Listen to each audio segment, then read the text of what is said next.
ज्ञानतिमिरान्धस्य ज्ञानाञ्जनशलाकया चक्षुरुन्मीलितं येन तस्मै श्रीगुरवे नमः।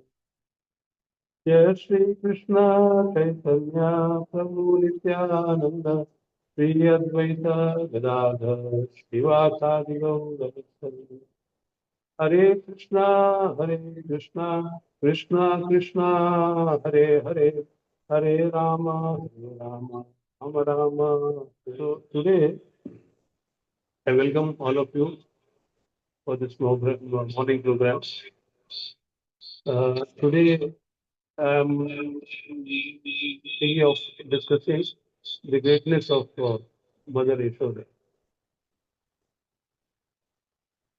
and that is described in 10th canto, 9th chapter, and 20th verse. I just read it. Nemam vidisho na bhavo na striyat api anga samshaya prasadam lidhre jiti yat yat tapa vimukita. So translation: neither Lord Brahma nor Lord Śiva, nor even the Goddess of Fortune, who is always the better half of the Supreme Lord, can obtain from the Supreme Personality of Godhead, the deliverer from this material world, such mercy as received by Mother Yaśodā. So, but to understand this, was particularly the position of Yaśodā as a recipient of spiritual mercy. We have to understand our position as Bhaktas, the servants of Bhakta, and also uh, how to obtain the mercy from Supreme Personality of Godhead as listed by Mother Yaśodā. So, in Chaitanya Chaitamrita, there is a verse which says,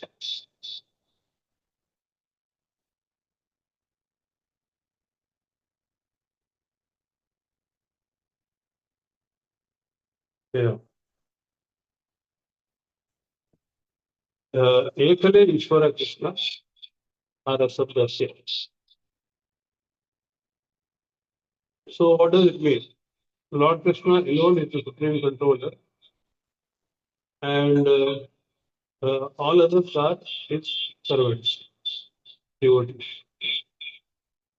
So, Krishna has the transcendental quality of being a Bhakta-vatsala. That is Bhakta-vatsala. Bhakta-vatsala means the Lord who is especially affectionate to his service. The Lord is supremely independent,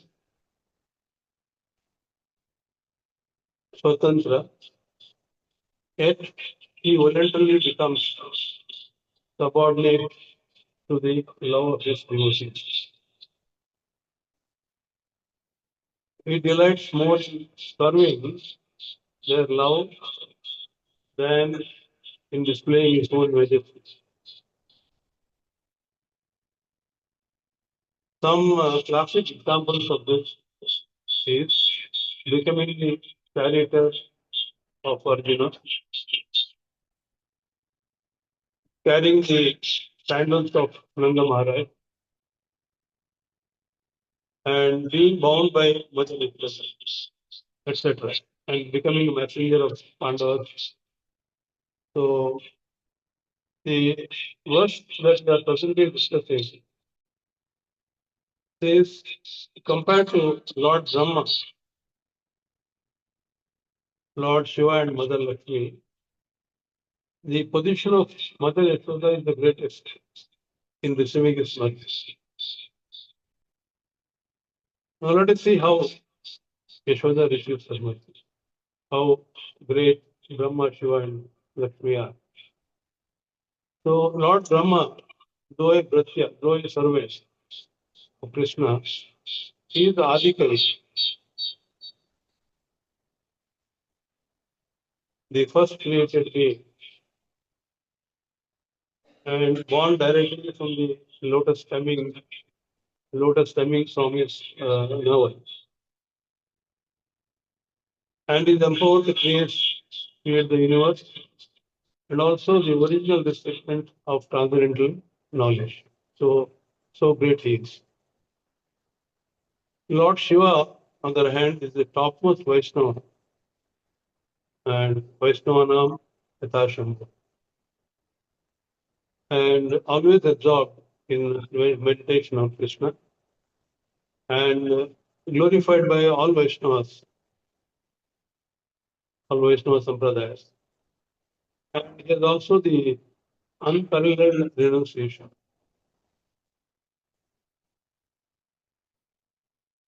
Coming to Mother Lakshmi, she is goddess of fortune. She is the eternal consort of Narayana in service, and always massaging his lotus feet and residing on his chest as Śrīvats. So the verse says all three of them could not get the mercy as Mother Yaśodā. In comparison to them, cosmically, she is a simple Gopika Sri, though she is the queen of Braja, and is not as exalted in position as these three personalities. Yet her love for Krishna surpasses them all. Krishna voluntarily becomes completely subordinate to her for her maternal affection. Brahma is on the level of Dasya and Śiva on the level of Sakya and Lakshmi on the level of Madhurya. So Lakshmi, as it is, superior to Brahma and Shiva.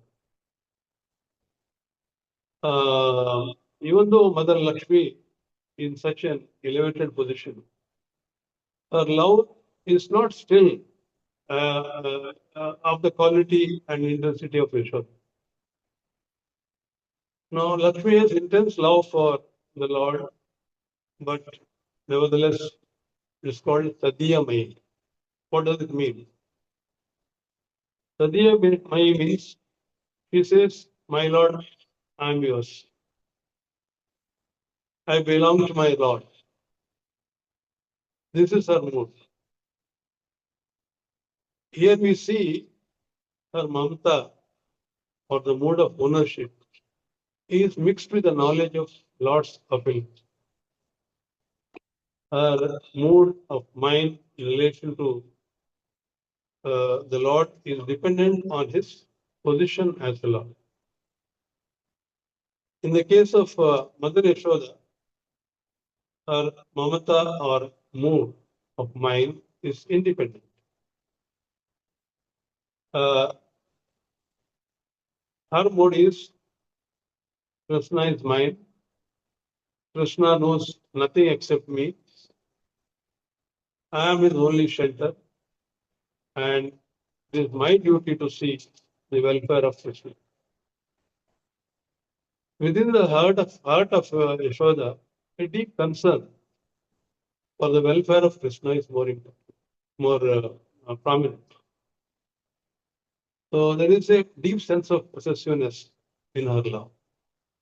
She does not understand anything about the opulence of Krishna or his greatness in the way that Lakshmi Devi is aware of his opulence. So thus, for the welfare of Krishna, she can chase him, she can bind him, she can do many things. So the Vrajabhav, the significance of that has been mentioned in Chaitanya Charitamrita. Says, if one cherishes pure loving devotion to me, thinking of me as a son,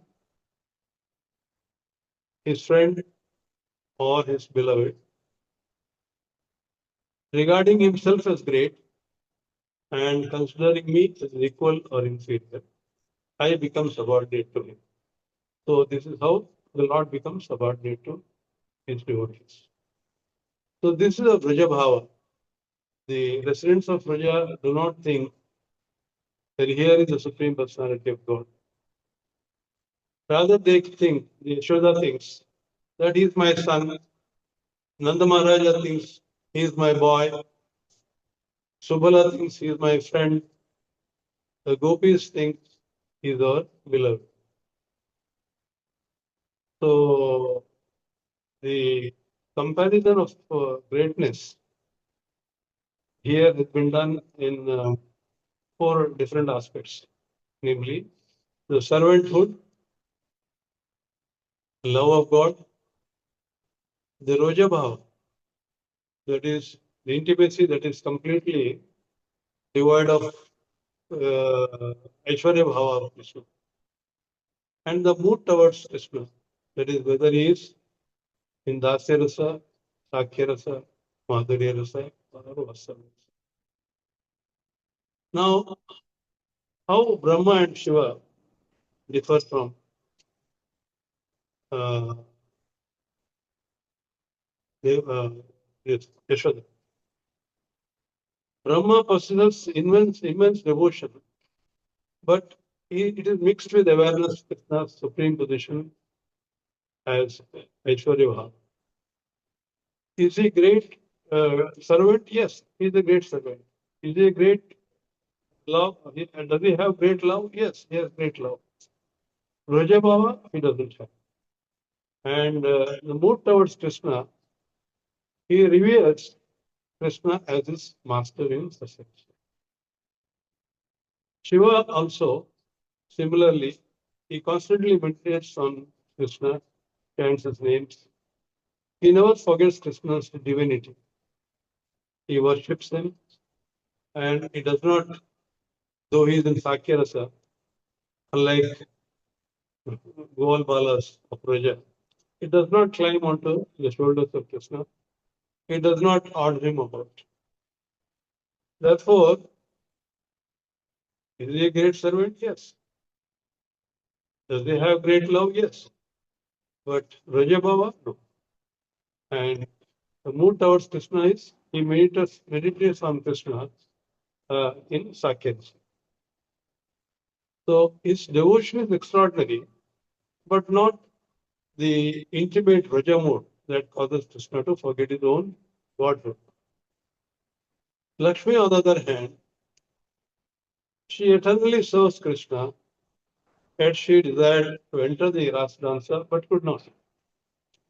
Although she performed austerities,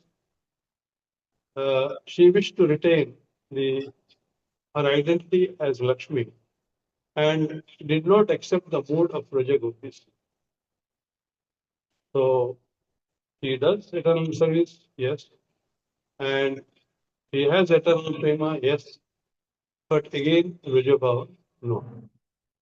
So the mood towards Krishna is I am yours, that is Madhurya Bhava, Madhurya Rasa. On the other hand, Yaśodā, how does she excel? Yaśodā possesses all 4 qualities simultaneously. She is a servant because every moment her life is dedicated to Krishna. She has the highest prema and she possesses pure Vrajabhava, completely free from awe and reverence, making Krishna to forget his godhood. Her mood towards Krishna is, without me, my child will not survive. Vatsalya. And she feeds him, bathes him, protects him, scolds him, chases him, binds him, and worries whether he has eaten or not. None of these actions are possible if she was thinking that this is my Supreme Lord. So she never thought that Krishna is her Supreme Lord. Now to summarize, Brahma knows Krishna is God and therefore boasts. Shiva knows Krishna is God and therefore meditates. Lakshmi knows Krishna is God and therefore serves his lotus feet.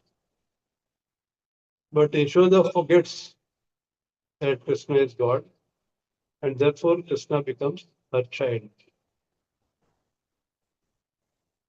The law with which he binds the rope that bound Krishna was made of not made of coir or some other material. It was woven from Yaśoda's frame. So the measure of a devotee's greatness is not how great the devotee is, but how much the Supreme Lord is willing to become controlled by that devotee's love. So, as I said, Yaśodā makes him cry, runs after him, the stick, binds him to a mortar, and then also feeds him. So, that is the pinnacle of pure love of Brahmā. That is how Yaśodā is treated. Thank you very much. Hare Krishna.